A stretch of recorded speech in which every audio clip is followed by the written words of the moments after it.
현대를 살아가는 우리는 과거 사람들이 꿈꾸지도 못했던 풍요로운 시대를 우리가 살아가고 있습니다.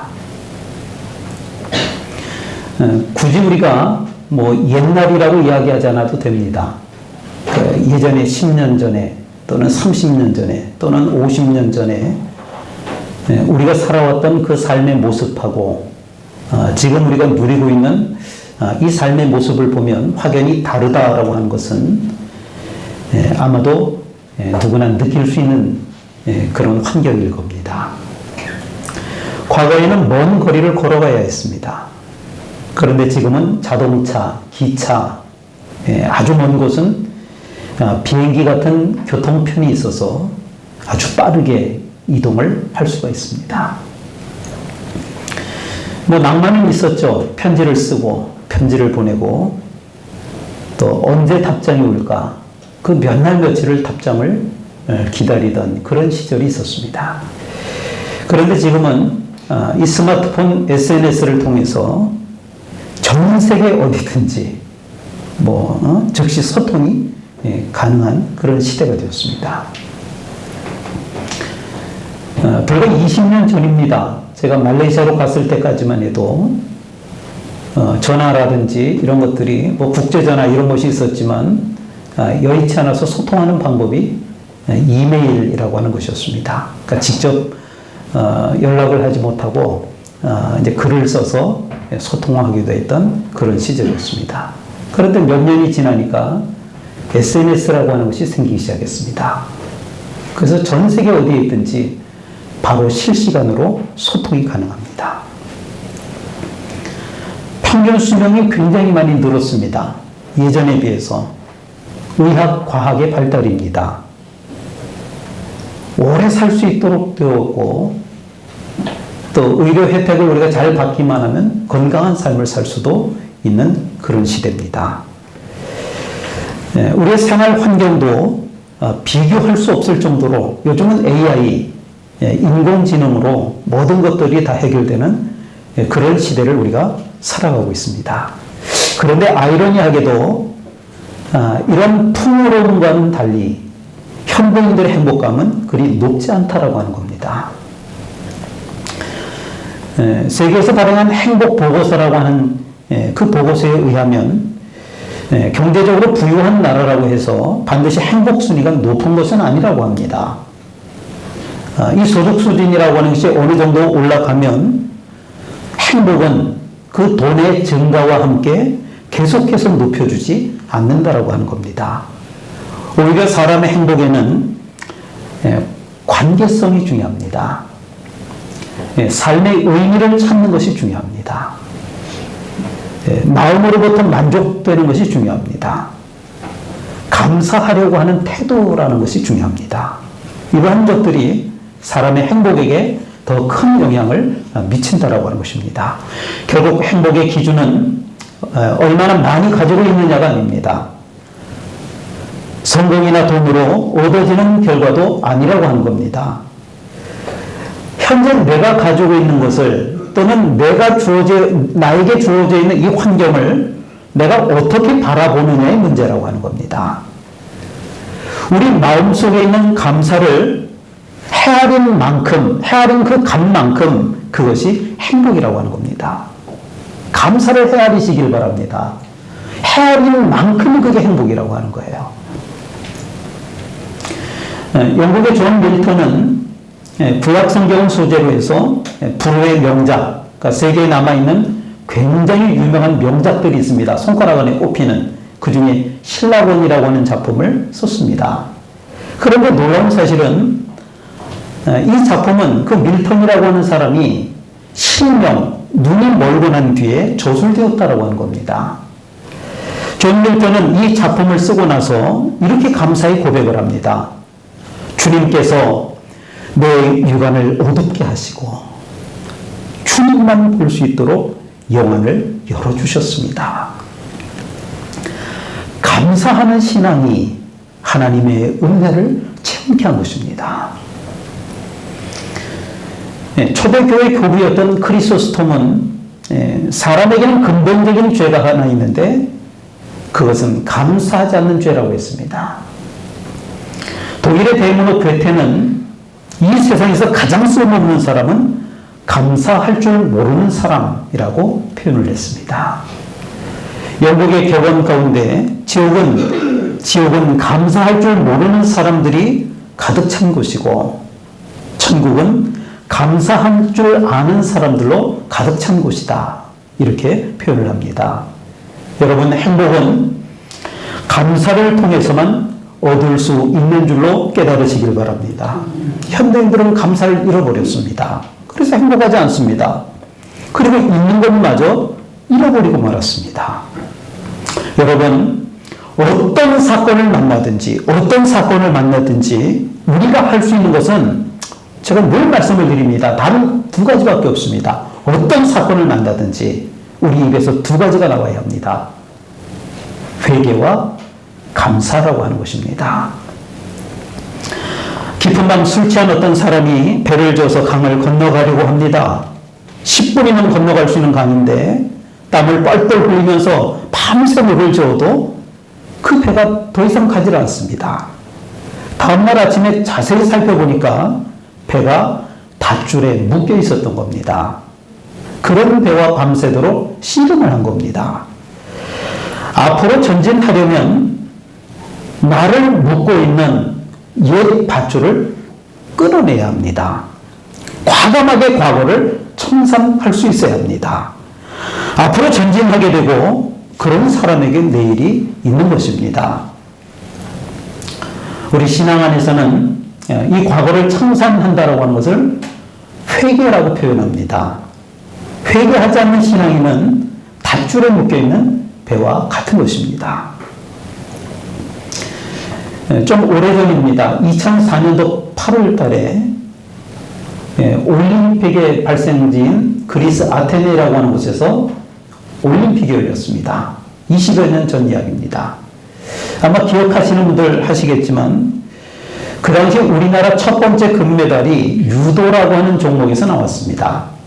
한판승의 사나이라고 하는 별칭을 가진 이원희라고 하는 선수가 금메달을 딴 겁니다.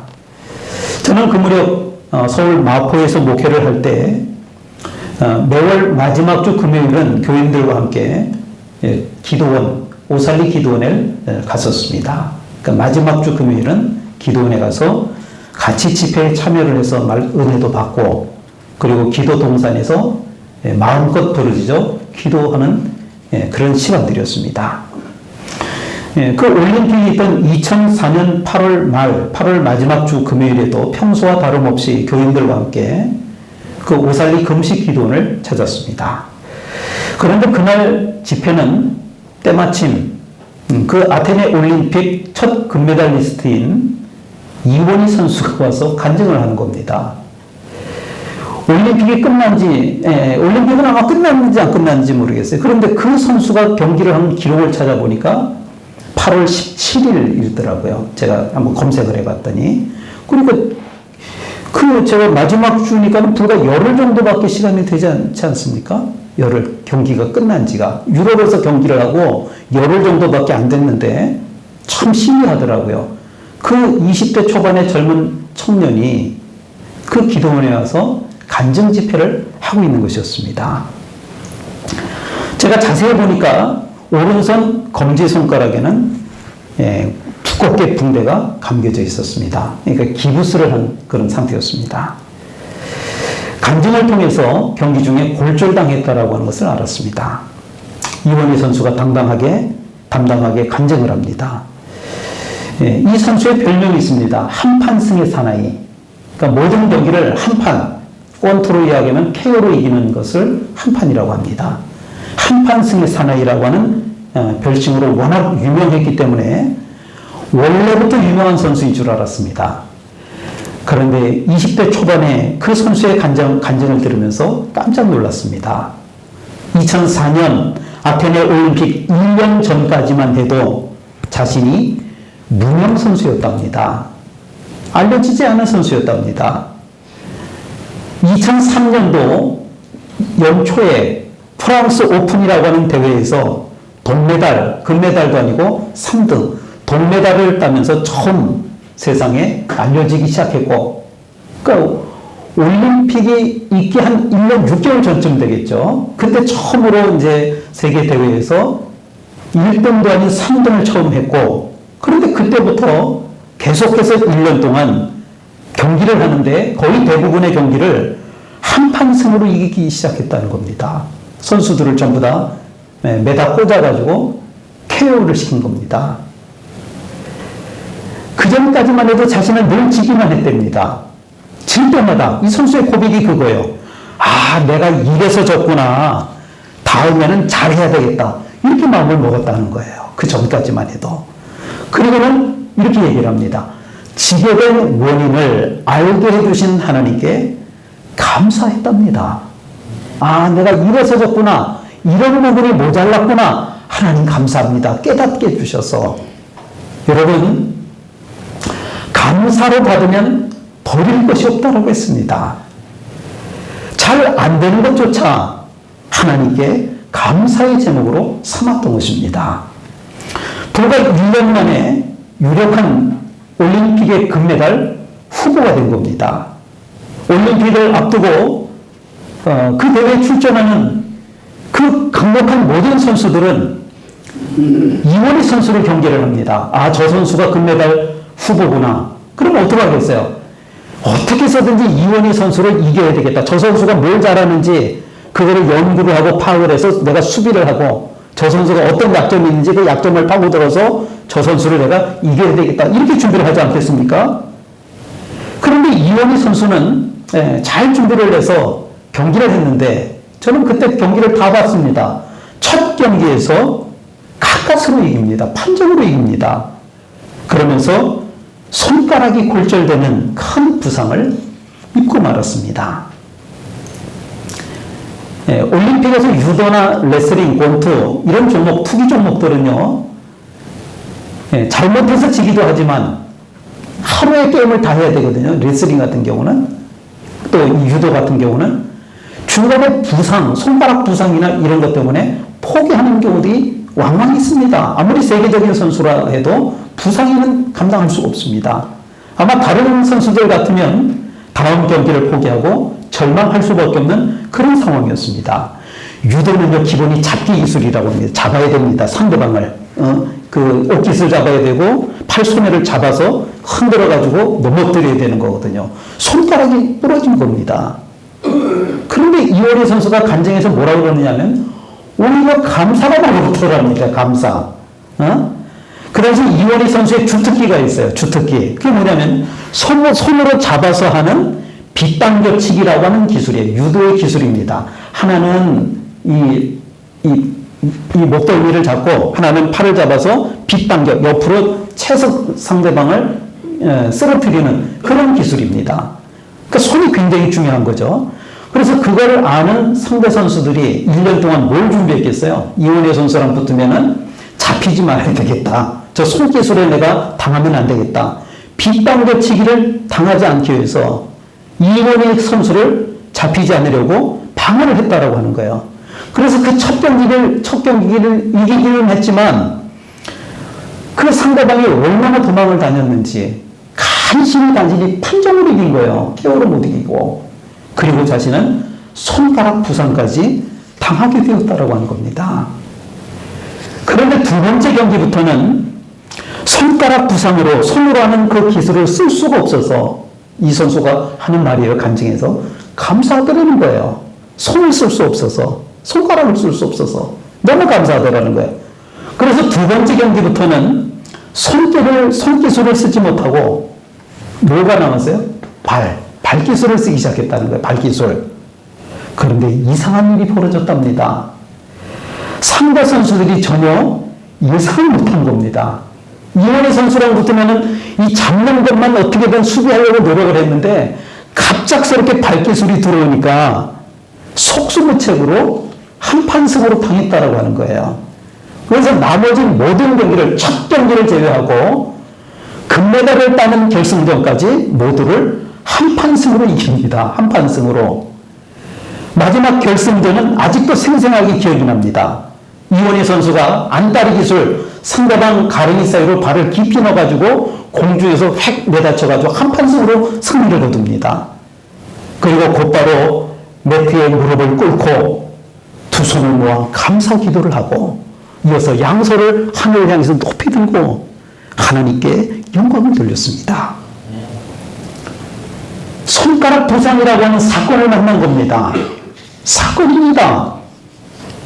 절망이었지만, 불평할 수밖에 없는 사건이었지만, 오히려 자신을 돌아보았습니다. 첫 경기가 왜 내가 그렇게 힘들었는지를 깨달았다고 하는 겁니다. 상대방은 나의 기술을 방어하기 위해서 철저하게 준비를 하고 나왔는데, 자신은 그 기술로 자기가 1년 동안 쭉 이겨왔거든요. 그 기술만 고집했던 겁니다. 그래서 첫 경기를 그냥 고전 끝에 간신히 이기고 손가락 부상을 당한 겁니다. 이원희 선수는 잘못을 시인했습니다. 회개입니다. 그리고 깨닫게 해주신 하나님 앞에 감사했습니다. 감사합니다. 회개와 감사는 금메달이라고 하는 결과를 주셨습니다. 여러분, 감사는 자꾸 감사하는 사람에게 더욱 주어지는 줄로 깨달으시길 바랍니다. 항상 불평만 하는 사람은 불평거리가 자꾸 생길 수밖에 없는 겁니다. 오늘은 맥주 감사주일입니다. 한 해의 절반을 보내면서 하나님께서 베풀어 주신 은혜를 헤아려 보면서 하나님 앞에 감사하는 절기가 되시길 바랍니다. 돌이켜보면 모든 것이 하나님의 은혜입니다. 이원희 선수처럼 모든 것을 회개와 감사로 받으면 올 하반기에는 감사거리가 더욱 넘쳐나게 될 줄로 믿습니다. 오늘 본문 1절과 2절 말씀을 한 목소리로 같이 읽겠습니다. 시편 145편 1절과 2절입니다. 읽겠습니다. 시작. 왕이신 나의 하나님이여, 내가 주를 높이고 영원히 주의 이름을颂창하리라. 내가 날마다 주를颂창하며 영원히 주의 이름을颂창하리라. 아멘. 피조물인 인간이 무릎을 꿇고 창조주이신 하나님께 감사의 찬송을 올려드립니다. 감사의 찬송은 우리 삶의 목적이라고도 했습니다. 우리에게 가장 좋은 것만 주시는 참 좋으신 하나님이십니다. 그런데 간혹 사건이라고 하는 것을 만나게 하십니다. 사건을 만나게 됩니다. 그러나 그조차도 회개, 깨닫게 하시고 감사, 더욱 찬송케 하시려는 하나님의 놀라운 섭리를 통해 우리에게 행복을 주시는 줄로 믿습니다. 내가 날마다 주를 송축하며 영원히 주의 이름을 송축하리이다. 현재 받는 축복을 헤아리지 못하는 사람은 평생 불행할 뿐만 아니라 장래의 축복도 누릴 수 없는 것입니다. 오늘에 감사할 줄 모르는 사람은 내일의 행복을 발견할 수 없는 것입니다. 가끔 병들어 눕게 될 때에도 하나님께 감사해야 합니다. 그런 때가 없으면 어떻게 생명의 문제를 깊이 생각하고 하나님과 가까워질 수 있겠습니까? 가끔은 외로움의 수렁 속에서도 하나님께 감사해야 합니다. 그런 고통마저 없다라고 하면 언제 내 인생의 요정을 하나님 앞에 아뢰을 기회가 있겠느냐라고 하는 것입니다. 일이 계획대로 안 되고 가끔 뒤틀리는 것도 하나님 앞에 감사해야 합니다. 그런 일이 없으면 나의 교만이 꺾이지도 않고 하나님 앞에 순종하기도 없기 때문입니다. 우리에게 일어나는 모든 사건은 깨닫게 하시려는 하나님의 은혜인 줄로 믿습니다. 여러분, 감사는요 저절로 생각나지 않습니다. 저절로 생각나는 건 불평이에요. 감사는 반드시 헤아려야 합니다. 감사의 조건을 찾으려고 애를 쓰고 노력해야 되는 게 감사예요. 그게 사람의 본능이에요. 그냥 가만히 생각해보면 원통한 거예요. 억울한 거예요. 불평거리밖에 없는 거예요. 그래서 이 감사는 헤아려야 하는 거예요. 헤아리다 보면 우리가 살아가면서 감사하지 않을 일은 단 하나도 없게 되는 줄 깨닫게 되는 것입니다. 에디슨은 청각장애를 알았습니다. 소년 시절 신문을 팔다가 기차에서 떨어졌기 때문입니다. 에디슨이 신문을 팔면서 기차 안의 한 구석에서 실험을 늘 했습니다. 발명가잖아요. 실험을 했어요. 어느 날 기차의 진동으로 실험하던 약품이 떨어지면서 그 칸에 자그마하게 불이 났습니다. 이에 격분한 그 차장이, 기차 차장이 에디슨을 떠밀었습니다. 그래서 그로 인해서 큰 부상을 입고 청각장애를 얻게 되었다고 하는 겁니다. 귀가 잘 들리지 않아서 연구하는데 힘들지 않았습니까? 사람들의 질문에 에디슨은 늘 이렇게 대답하곤 했습니다.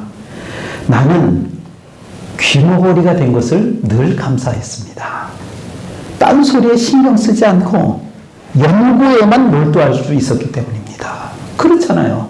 안 들리니까 다른 소리가 집중할 수 있잖아요. 오히려 처음부터 귀머거리가 아니잖아요.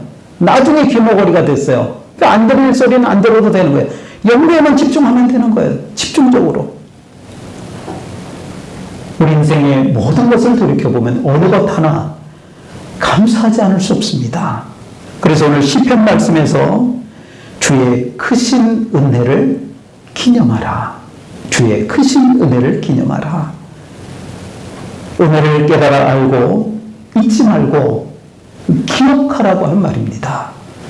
하나님께서 베푸신 은혜를 생각하면 할수록, 기억하면 할수록 너무너무 감격스러워서 마치 물이 가득한 샘에서 쉴 수 없이 그 물이 흘러넘치듯이 그 선하심을 선포하지 않고는 견딜 수 없다라고 하는 것입니다. 여러분, 하나님께서 여러분의 삶에 베풀어 주신 그 은혜와 사랑을 얼마나 기억하고 계십니까? 2026년 전반기를 살면서 우리에게 베푸신 하나님의 은혜와 사랑을 얼마나 기억하면서 살고 계십니까? 그렇다면 우리가 어떻게 해야 하나님의 은혜와 사랑을 기억할 수 있을까요? 첫째는 감사는 마음이 있어야 합니다. 감사는 마음이 있어야 합니다. 사람은 기본적으로 마음이 통해야 합니다. 말이 앞서는 것은 진심이 아닐 경우가 많습니다. 행동으로 뭔가 보여주는 것도 다른 목적이 있을 확률이 높습니다. 물론 우리가 말로 표현을 해야 되고 행동도 해야 되지만 첫 번째 기본 전제 조건은 마음이라고 하는 것입니다. 그래서 감사는 우리 마음속으로 헤아려 보아야 합니다. 감사는 마음에서 읽을 수 있기 때문입니다. 하나님도 우리의 마음을 보십니다. 우리의 감사하는 마음을 읽으십니다. 둘째로 감사는 입에 있어야 합니다. 주님의 은혜를 기억하는 사람은 언제나 고백을 통해서 고백을 통해서 입을 통해서 고백하는 거거든요. 하나님의 사랑을 나타내는 것입니다. 7절 말씀도 읽어보겠습니다. 시편 145편 7절입니다. 읽겠습니다. 시작. 그들이 주의 크신 은혜를 기념하여 바라며 주의 의를 노래하리이다. 아멘. 기념하여 말하며 노래하리이다. 감사합니다. 찬양합니다. 하나님의 크신 은혜를 받았습니다. 우리가 입만 벌리면 우리 마음속에는 이 마음들을 표현해야 합니다. 고백해야 합니다. 언제 어디서든 그리스도인의 대화 주제는 사랑과 감사여야 합니다. 셋째로 감사는 손이 있어야 합니다. 손이 있어야 합니다. 기본적으로 마음에 있고 이것을 고백하고 거기서 끝나면 안 됩니다. 손이 있어야 합니다. 시간을 바칩니다. 열심히 주의 일을 합니다. 몸으로 충성하며 봉사합니다. 물질을 드리며 헌신합니다. 우리의 보물이 있는 곳에 우리의 마음도 있다라고 했습니다. 그러나 감사가 없는 사람들의 특징을 보면 시간 있을 때만 하나님을 찾습니다. 바쁠 때는 교회를 잊고 삽니다. 세상 일에만 바쁘게 지냅니다. 주의 크신 은혜를 기념하라.